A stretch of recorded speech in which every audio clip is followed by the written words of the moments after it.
How's it going, guys? My name is Zach with the Movie Castle, and today we're going to be taking a look at Hangman from 2016. This is directed by Adam Mason, stars Jeremy Sisto, who, if you're horror fans, you may remember for May or Wrong Turn, Kate Ashfield, who you may remember for Shaun of the Dead, who, even though this is an American family and no one else has one, keeps her British accent, but whatever. And we also have Ty Simpkins, who you may remember for Insidious.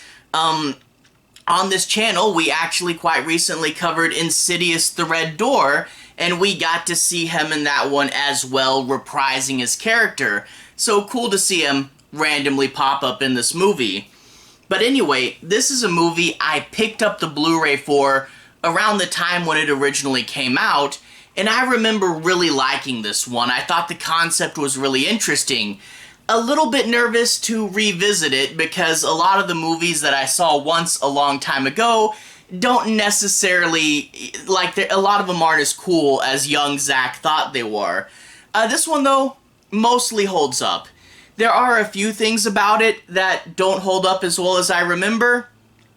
We'll get to those in a second, but for the most part, a pretty good, different take on the found footage movie.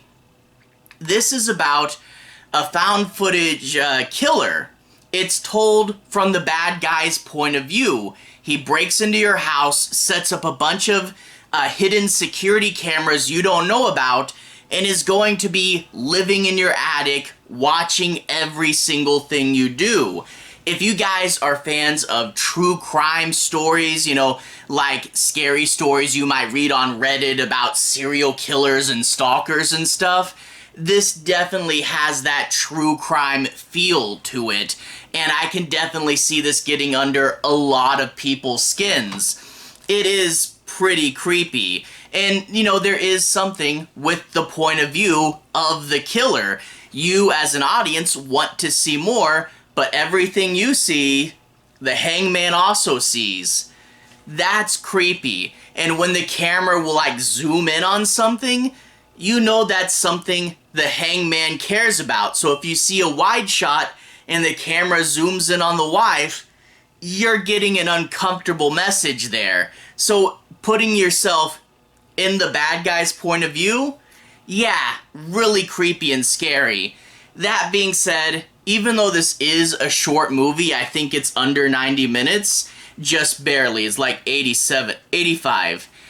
Even though this is a shorter movie, there are times at the end where the concept does get a little bit thin, and you do get too much of the hangman. And the hangman's a character where the more you see him, the less scary he is.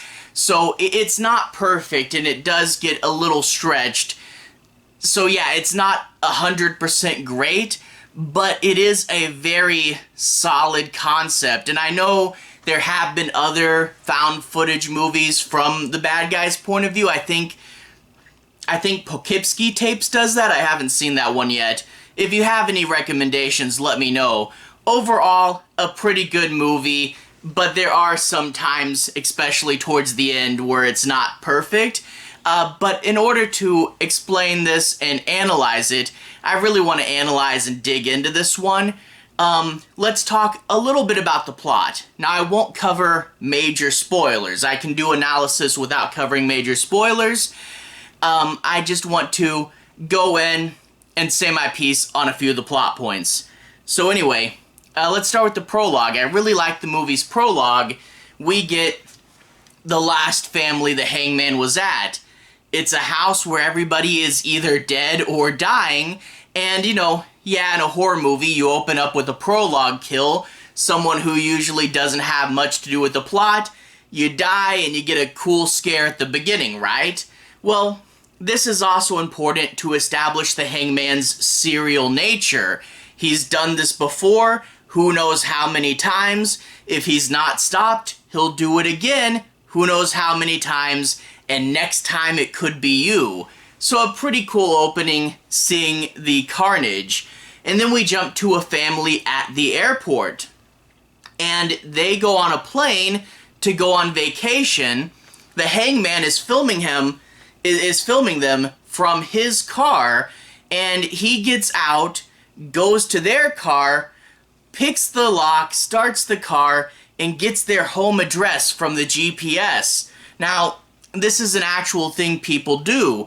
If there's a car somewhere and they know it's going to be there for a long time, airport long-term parking, if they get your address from the GPS, they have the address of someone whose house is going to be empty for a while.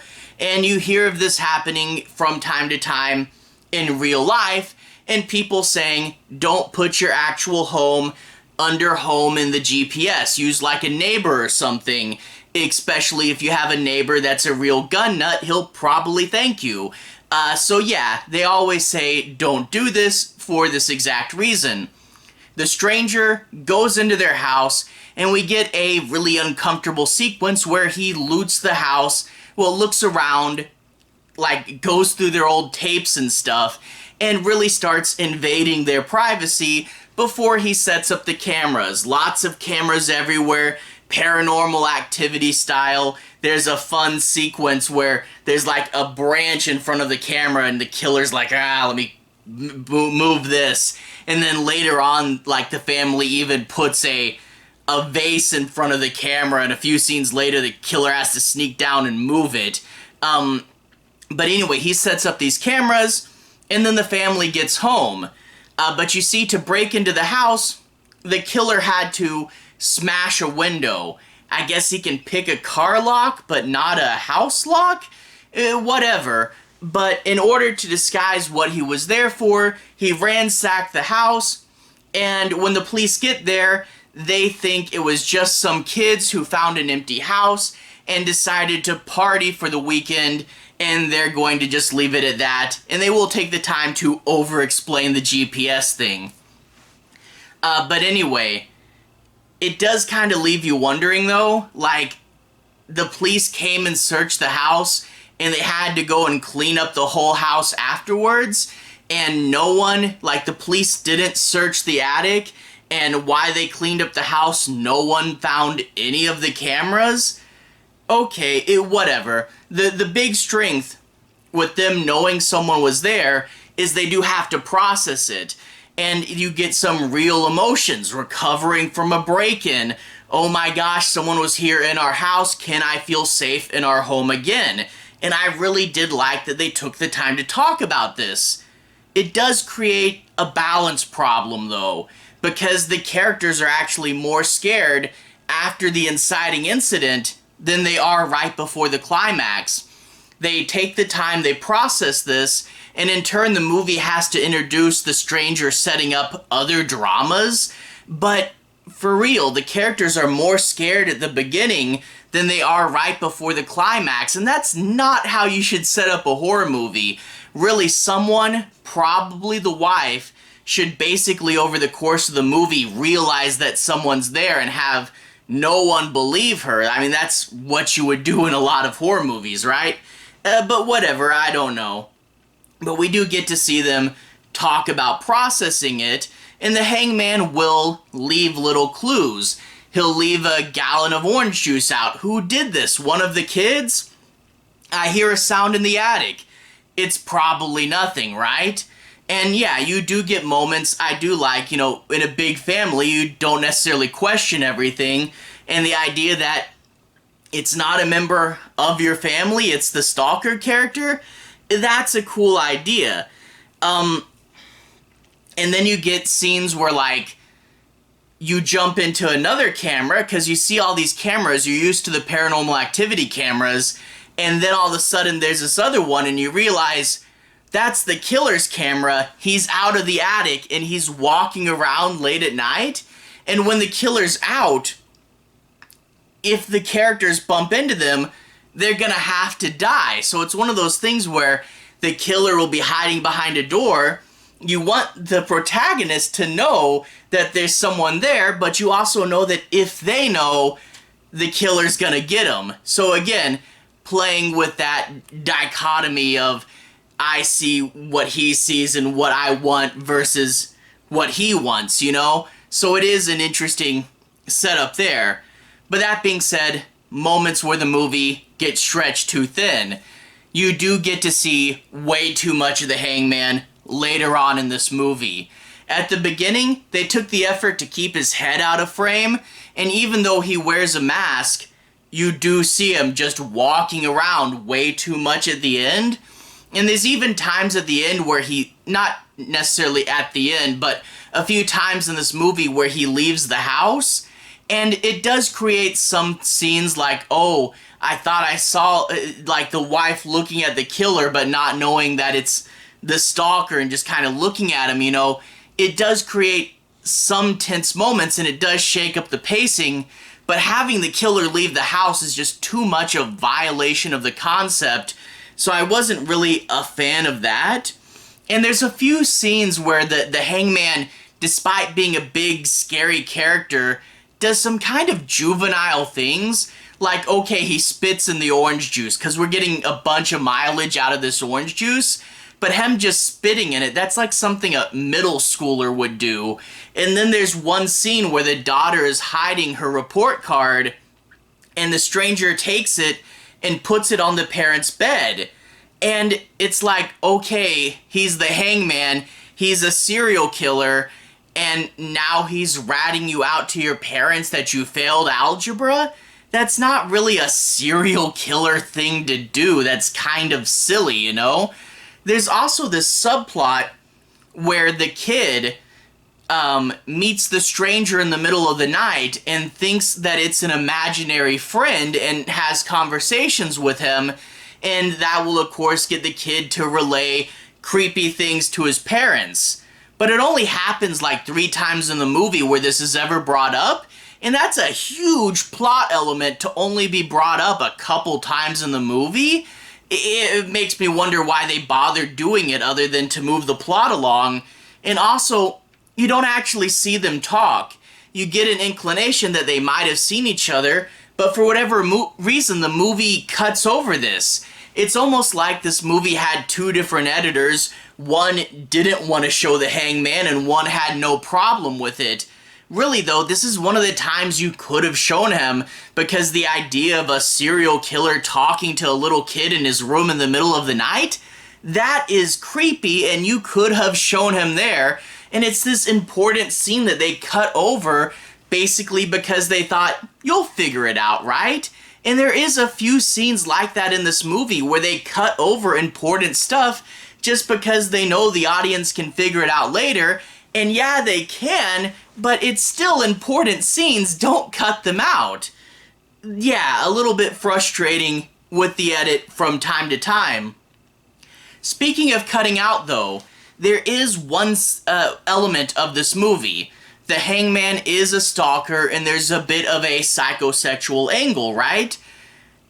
But it's not, like, they take the effort to make it not be too gratuitous. And okay, yeah, if it was realistic, this movie would probably be very gratuitous, and it would be very hard to watch. And I get that. I get toning it down somewhat, but they definitely toned it down way too far.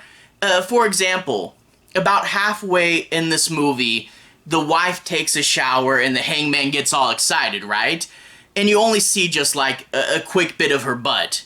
But the thing is, though, this is halfway through the movie. Like, at least 4 days have passed, I would guess. Has the wife not taken a shower in 4 days? What's going on with that?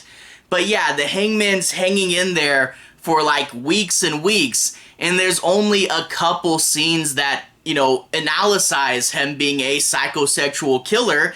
And when you have a movie about that, and you have a movie about voyeurism, but it's only a few scenes where it really addresses it, yeah, it does feel toned down. And again, I get not wanting to be an overly gratuitous movie if you don't want to go that angle, but that's kind of the angle you're leading into from the setup, and it does feel super weird when you only do that in 1 or 2 scenes, you know?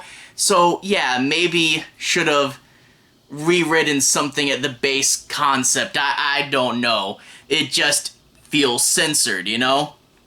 Anyway, though, overall, this is a pretty good movie. It has a pretty good creepy setup, and I definitely can applaud this movie's setup. It's just, it goes on a little bit too long. For a movie that's only like 85 or so minutes, it does feel that it got a little too stretched out. You do start to see too much of the killer, and, you know, like I said, the characters aren't as scared. The Hangman does some weird things like the report card. I have a feeling that this would have been better as like a 20-30 minute short in a VHS movie. It really could have been a really cool VHS short. As it stands now, it's good. It's just a little stretched out, you know? I can definitely recommend it. Not the best thing ever, but a really unique concept playing on that perspective. And I did think it was interesting. Just not perfect, you know? Anyway, to everyone who's watched so far, thank you for watching. To everyone who's liked and subscribed, thank you. You really are helping the channel out. I'll leave a relevant playlist on the bottom. This should be my found footage movies playlist, where you can see me talk about things like VHS, The House is October Built, Troll Hunter, lots of cool stuff. The Hunted, covered that one recently. Anyway, have a good day. I'll see you guys again very, very soon. Relevant playlist on the bottom. Have a good day now.